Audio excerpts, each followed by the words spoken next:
Hey, scholars, Mr. Durnan here. I really enjoyed class today. There's something about communal silent reading that I find very pleasing. Listen, I want to make this brief. I want to set two tasks before you before we gather again on Wednesday to discuss Huck Finn. The first is simply to pull together your own thoughts about the ending of the novel and write them down. So I've asked you here on the Moodle, I know we haven't been going here that much, but if you go to the bottom of our Moodle page, you'll find thoughts on the conclusion of Huck Finn. And please open that as Abby did today in class. Add a new discussion topic. And as I say, quote 5 to 10 words from the final chapter of the book, and then talk about what's effective and what's ineffective. I think you'll find that much of the discussion of the relevance and artistry of Huck Finn centers on the conclusion, and you can find proponents, supporters of the conclusion, who are as lofty as T.S. Eliot, and then you'll certainly find critics of the conclusion, and I want to focus on one of them, Toni Morrison. So please do this. This is the first thing I want you to do, because but before you start pouring others' ideas into your head, I want you to clarify your own thoughts. Um, at least contemplate your own thoughts, to assign the conclusion some value, and also to examine it critically. So that's task one. And what I suggest is that you take 15 or 20 minutes and do this tonight.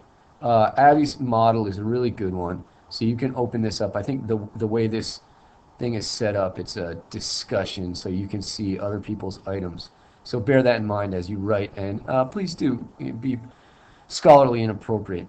Okay, once you've done that, and I suggest that you delay this second task until tomorrow, I want you to contemplate the thoughts of Toni Morrison.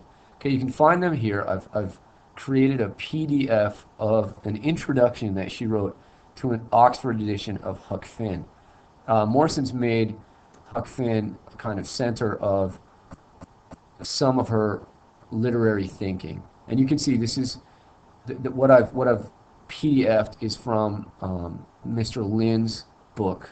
So these are his underlinings.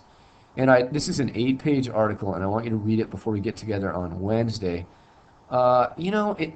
This doesn't get too political. I find it a really thoughtful, brilliant examination of the value of Huck Finn by a 21st century African American thinker. So please give this your thought. And what I would ask you to do is to look up one word that you find in here. And you can, I don't think you have to read very far in Toni Morrison. Let's see. Second sentence, palpable alarm. Palpable is a great word. So any word such as that, find your way through this. Try to align yourself to follow along with what Morrison is about. All right, I've gone along enough. I'll try to touch base with you once again tomorrow. Wednesday's our chance to really knock around the value of this book. We'll spill a little into Thursday. So see you then.